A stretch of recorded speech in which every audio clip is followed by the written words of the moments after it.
Heyo, people, it's me, Pretzel, and I will admit I was totally going to build this farm completely off camera. But the reason I just hit record just now is I had an innovation. Anyway, Tango Tech shared this farm like 3 years ago, right after, I don't know, around the time Zero Tick Farms were being canceled.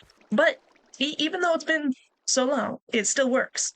The only thing that's been changed since his video is these fence gates work better than the iron bars. But fence gates are a little more tricky to place than iron bars. But what I figured out is that you can just do this. You can place the you can place the fence gates against the pistons like this. We're going to go on this side for this one. And we're also going to need all the blocks and the redstone in place. Okay, I left the cobblestone there, because we're going to use that in a sec. First, I just need to put in all the redstone. Okay, and that is the last of the redstone placed. So now, I can show you what I figured out. If you do this, have that if you have all the fence gates against the pistons right there, and you update the observer, the pistons push the fence gates into place, then it's very nice. And I had these ones on this side, and these pistons are updated by the same observer. Yeah. So yeah, if you want to build a sugarcane farm, that's in my opinion, that's the way to do it. We're just going to top this off with some dirt in case I ever want to expand it, and then we can get on to what I really wanted to make an episode about today. And that is a drowned farm. We've got this huge chunk of river biome right here. And in the past, I have made copper farms with zombie spawners and other such stuff, but I'm not doing this for copper. No. I need a trident. I need maybe more than one. So I'm gonna make a trident farm as soon as I'm done clearing out this tiny little island, because once I've done that, we'll have a space big enough. Well, definitely have a space big enough to make a big drowned farm with naturally spawned drowns that will naturally spawn with tridents.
All right, the farm is finished, and I've been running it for a while. So let's see what we got. Oh, look at that, a whole bunch of rotten flesh. I'm just kidding. We got all this stuff. A whole bunch of tridents. But most importantly, this trident.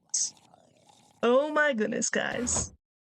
I took it over to my changing table, put it on there, and I rolled the dice on that. Oh, I'm pretty sure it said unbreaking. I don't know. I thought the enchant table said unbreaking, but oh my goodness. It's maxed out. The only thing I added to it was mending. First try. First try. Oh my goodness. I wish I'd been recording because it was awesome. And then we've got all these other tridents that are there as is. I have combined a few of them, mostly just to make room, and also because they were very, very low on durability, like this one. But a whole bunch of tridents. So, and also a whole bunch of rotten flesh. Yes, I will need to clean this out before I use it again. Oh, look at that, another trident in there. Yeah, I'm gonna need to clean out all this rotten flesh pretty soon here. But we stick that in there, and that in there, and we go home. It looks like it's just about to be nighttime very soon.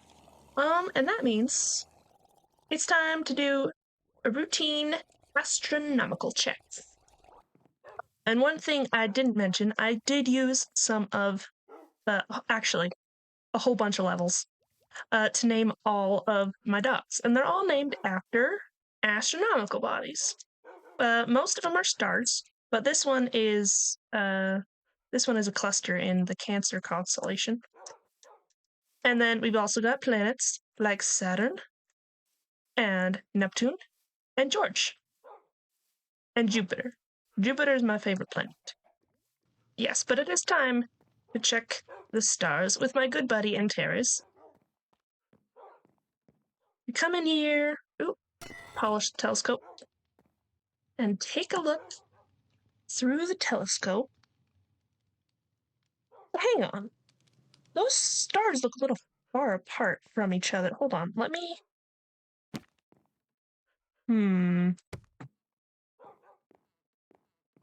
Is this... No. Oh, I should have done stuff like that. Let's see. No.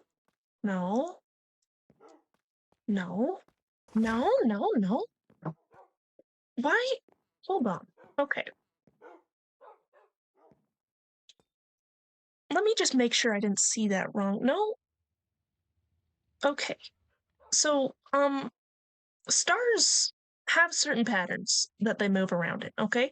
They have certain ways that they move around the sky, but over the course of a few days, but even years, they tend to stay in the same positions relative to each other. And what I'm seeing here is a little bit of distortion.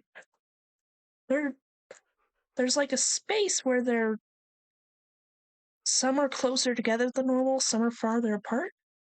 I don't know what this means, Antares. I've got to do some maths and research.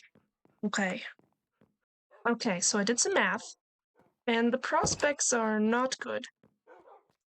So just so you know what have an idea of what I saw up there. So this is a rendition of a chart of the not star. This is a chart of the sword constellation. This is the way it's supposed to look. No matter where it is in the sky, they're supposed to be this proportionally these distances from each other. But right now, when I look in that when I look in the telescope, it's just about the tip of the sword is just about there, and it's supposed to be here. And that's a bit of a problem because stars don't move that fast, and for one thing, stars don't move that fast. Yes, But for another thing, there were other stars that were also moving. But yeah, stars don't move that fast. So even if it were just that star that were moving, we'd have a concern a little bit. Because even if the star was moving, I wouldn't be able to observe it this quickly. So what must have happened, let me fix this real quick. There. So what must have happened, or must be happening, is that something is messing with the light as it's coming towards us through the telescope. Yeah, anyway, so I did some math. I just doing some speculation, like a supernova or black hole might have moved stars, but we just established that is not an option. So instead, gravity must be affecting light somehow. Because that's the only way I would have been able to see an observable change this quickly. And maybe a supernova or black hole caused that and is now bending the light, but there are multiple places in the sky where things are happening. If I go to a previous page, let's go to the beginning. The pickaxe has gotten all closer together. The creeper has spread it out. And like I said, the sword, the tip is curving to the left. The stars themselves haven't changed much. They all look about the same size and mostly the same shape as usual, but they've changed positions, or the light is coming in differently. So, the only thing I can think of is like wormholes or interdimensional travel or something moving at relativistic speeds to the point where it's affecting gravity, and so now we see things different. And so that leads me to the question, is something coming? Now, I don't have a whole lot of data yet. I only have one observation of this anomaly, and maybe it is an anomaly. Maybe it's a fluke. Maybe I just need to go sleep, and this will all go away. But this has scary prospects. Um, so I'm gonna go sleep, and then I'm gonna keep observing and see if we get any changes. Uh, yeah. Hopefully, if something is coming, maybe it'll come very, very far away, like thousands of blocks that way. There's no reason it should be focused here, you know? So yeah, I'm gonna go sleep.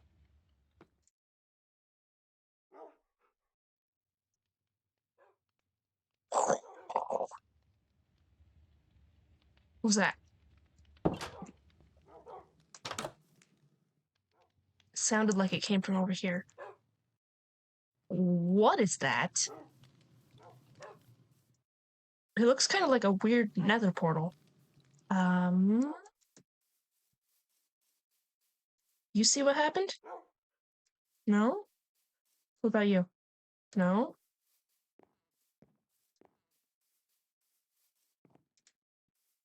Okay, it looks hot, but that's not a problem for me because I can handle the heat, okay?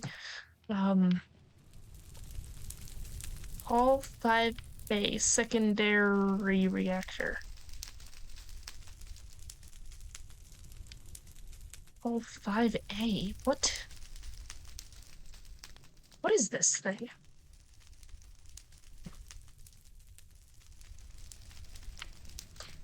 Ooh, that is a bit hot.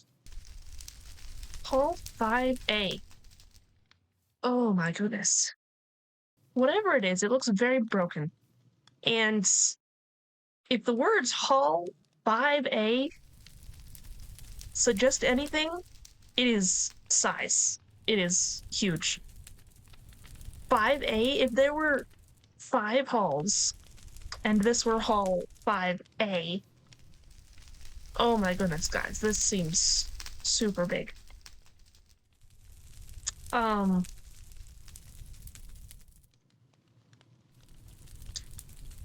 Well, let's hope that doesn't. Let's hope that's the thing that was coming. and that nothing else does. I will still keep an eye on the sky, but oh goodness. Oh, an asteroid's building his manor so far.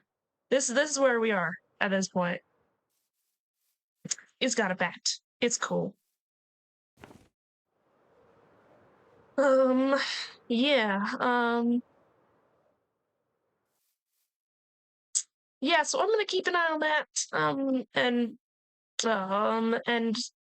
maybe I'll set an alarm or something to keep an eye on the sky, but meanwhile, maybe I can take my mind off it a little bit by working on the Dragon Cave. Yeah, that seems like a good idea. I will do that. Yeah, I got a whole bunch of umbrelith from End, and I think that's gonna make a good, pillar, material. Yeah, so I'm gonna take this umbrelith, and I'm gonna replace all of these pillars with this stuff, and its various forms. And I think that'll look pretty good. And after that, we can do some excavating and give the cave a little bit better of a shape. Yeah. But for now, we're just gonna focus on this stuff. All right, so I might have got a little bit carried away because I've got a path now from the surface into the cave. Oh, and you got a little sneak peek at the pillars there. But yeah, we've got a walkable path from the top of the mountain down into the dragon cave. And it also goes just along that way. Yeah, so I replaced all of the pillars with this umbrella stuff. And we've got a little texture with this this is a pillar block, umbrella pillar. And the rest of it's just normal umbrella or umbrella walls. Ah, what a tongue twister. Anyway. Yeah, so we've got a whole bunch of pillars. They're basically the same shape as the natural ones were, just made out of the umbrella stuff. And the cool thing about umbrella is that just randomly they have these orange inclusions. It's pretty interesting. And I also just took a little bit of time to carve down some of the floor. I know I said I'd probably just do the pillars, but I ended up also doing some of the floor. Because the terrain in here was very random and rough. I didn't touch down there, but I do have plans for down there. I do have some fun plans for this section down here. Yeah, but the rest of it is also walkable, and I like that. I'm thinking this spot right here, PvP arena. Yeah. It looks like it's getting dark, so let's go check the stars again.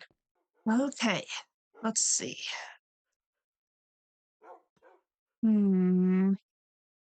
Okay. It looks like the sword is back to normal, but the pickaxe is only partly back to normal, and the creeper is still very much expanded, and all the stuff around it is kind of squished together, you know? So, let's see. Hey, okay. Yeah. So I think what that must mean, and I think Antares agrees with me, is that this crash over here was in fact an indication of that was in fact indicated by the stars. The distortion of the stars did end up predicting this crash site. But since the stars are still distorted, there's probably more to come. And since this is, as we covered earlier, this is Halt 5A, that means there were at least 5 halls, and those halls probably had sub-halls that were labeled alphabetically. So, there's at least a B. There's at least a 5B, maybe a 5C. Hopefully not a 5Z. That would be bad. But the point is, this is a huge thing that broke apart somewhere out in space. And then this piece of it came through that wormhole thing to land right here. And the wormhole distorted gravity and stuff and made the stars look like they were in different places. And so now we're here. Okay. So now I have more data. I can do more math and hopefully predict where any other pieces that are approaching will land. And hopefully by that I'll be able to prevent any of my canine villagers getting hit by it. Yes. You guys don't want to be hit by this thing because it is very hot. Even on my feet, and I'm a dragon who is okay with heat. Alright? So I'm gonna do some math. Guys, it's not looking good. It's not looking good. So I did the math. These I told you this stuff already. The first crash site, these are the coordinates, and did some math, and if the distortion's there, if the previous distortions in the sky were indicators of that crash, then the ones that remain indicate that another crash will happen. Or crashes. I'm not sure the magnitude of this thing. But the remaining distortions indicate another crash or crashes centered around here. Now, I'm not going to say the actual coordinates because, I don't know, I might have done the math wrong. It's been a while since I did any serious math, if I'm honest. So I could have been 100 or 200 blocks off. And my village could be in danger. And I don't know how to protect them from that. I mean, this one came through a wormhole. Whatever shield I could put over the top of it would just... it could just bypass it. And, I don't know, I don't think I could physically protect them from a crash either. It's not something you can fight. It's not a monster. I think the only thing I can do is unsit all my dogs, all the villagers, and take them somewhere far away. Because I don't think I got the math so wrong that they won't be safe a few hundred blocks away. This is gonna get chaotic. I'm gonna leave the cats though. I think they can take care of themselves. They'll be fine. Alright, so let's see. Because of the way dogs spawn, I'm gonna take them over there to where Jeff is loading some chunks. Then I'll fly away to a safe place and they will follow me. Okay, Jeff agreed to watch the dogs over there. They're all unset, and now I'm gonna come land over here.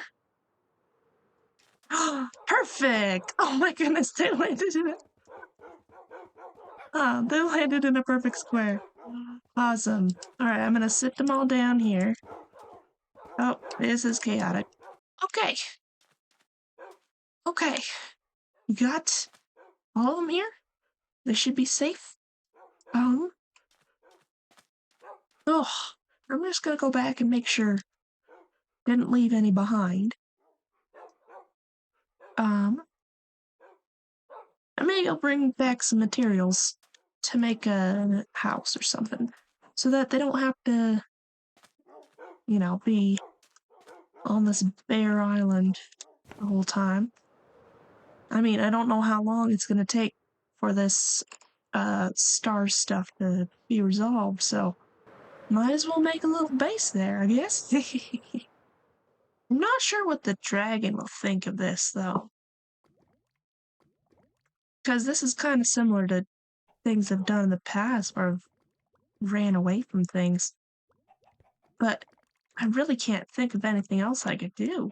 So I'm just gonna use the supplies that I gathered and build a little fishing hut.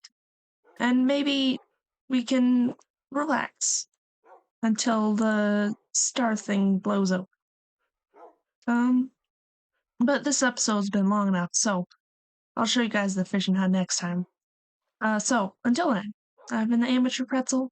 Thank you guys for watching and stay hydrated. Bye!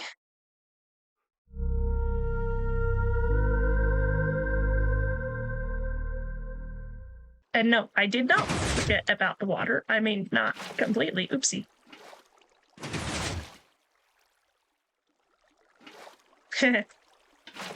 Silly pretzel.